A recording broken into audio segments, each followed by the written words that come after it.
Hello, hello kabsat. Kumusta naman? Ang tagal ko hindi nakapag-vlog. Ilang buwan na rin, mag-iisang taon na rin yata. Anyway, for today's video, kami pupunta ng Berlin. Ayaw ko pa nga sana kasi nga marami akong assignments at super stress ako ngayon sa uni kasi nga may dissertation ako. So einen wunderschönen guten Abend und herzlich willkommen an Bord Ihres EasyJet Euroflugs jetzt mit uns auf den Weg nach Berlin-Brandenburg. Pero pinagbigyan ko na rin si Mr. kasi nga 2 araw lang naman. Mabilis lang yon. And anyway, magbo-birthday na rin ako sa linggo. Kaya sige, sabi ko na nga, doon na lang ako mag-35th birthday.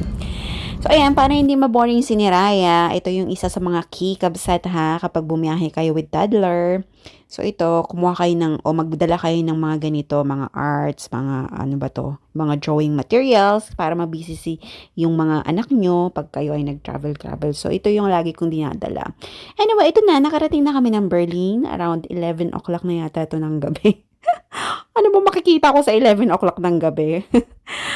Ito na, hello, welcome to Berlin. Ito, nakarating na kami dito. And alam nyo ba ang bumulaga sa amin pagdating namin dito? Pakita ko sa inyo. Ayan, takbo-takbo pa si Niraya. So, ito na, yung bumulaga sa amin. Charan! Basag ang favorite suitcase ni Niraya. Medyo nainis-inis pa ako dyan kasi nga, ang mahal na binayaran namin, 150 pounds, tatlong suitcase na maliliit. Tapos, ito yung bumulaga sa amin. Hindi ka ba naman maiinis ng konti? Pero sabi ko sa asawa ko, wag nang mainis, wag nang masira yung ating short break kasi nga, 2 araw lang naman tayo. Kaya hayaan mo na lang. Papalitan din naman nila. So, dahil wala silang TV dito, kabsat, in-encourage ko na lang si Ryan na mag-arts muna siya dito. Kasi wala talaga silang TV kasi hindi daw maganda sa mental health ng mga bata. So, lumaki yung 2 kambal na walang TV in fairness. O, di ba? Ito na nga, nandito na kami sa show. So, may art show muna sila.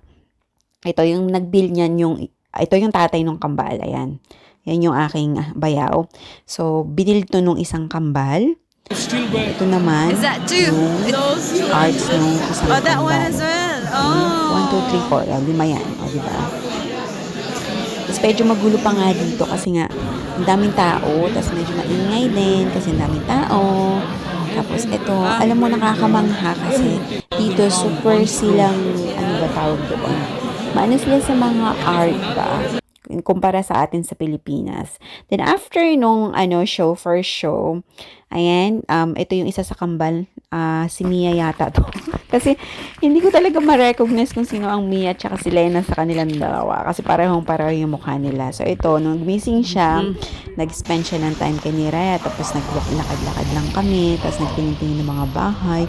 Ang lalaki ng mga bahay nila dito kumpara mo sa England, as in. Sabi ko parang malamansyon ang mga bahay dito. Tapos lakad-lakad lang kasi wala naman kaming time pumunta somewhere. Kasi 2 araw lang naman talaga ito. And the purpose of travel is yun nga, manood kami ng show. Ewan ko ba, manghang-mangha ako sa mga bahay dito. Kasi ang lalaki talaga, as in. So, I think this is Selena. So, pronounced Selena, hindi Selena. So, ayan yung nanay niya. At ito naman, syempre si Abby at yun yung si bayaw ko. Ayan. Wala dito si Mia, yung isang kambal kasi nga pagod din natutulog. Happy birthday, Mama. And how it is? Love you. And Miss you. miss you. Mama is in front of you. Miss you. So, yun na nga. Dito ako nag-celebrate ng aking 35th birthday. Yay, yay, yay. Matanda na tayo. Ito na, pabalik na kami. After 2 days, pabalik na kami. Super stress ako dito sa totoo lang kasi iniisip ko yung mga gawain ko sa school, yung aking assignment, tapos yung presentation ko, malapit na. Tapos ano pa ba? As in, ang dami kong iniisip. So, hindi ko talaga siya na-enjoy ng super duper. Kasi nga naman, anong ma-enjoy ko sa 2 araw?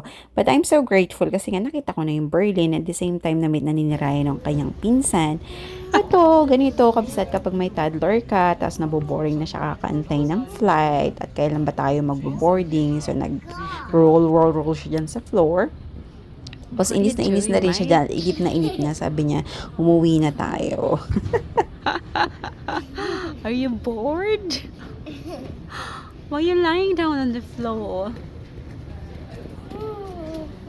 inip na siya dito. Tapos eto na nga, finally, nakasakay na din. At para hindi siya mainip, another drawing materials na naman. And yes, pabalik na kami ng England. So yan, ipakita ko lang yung ibang mga photos namin. Ito yung kambal. Ito si Selena and Mia. And si Mia yata to, si Selena. Hindi ko alam. Tapos ito yung lola nila, kabsato. Ayan. So, bye! Thank you for watching. Bye-bye!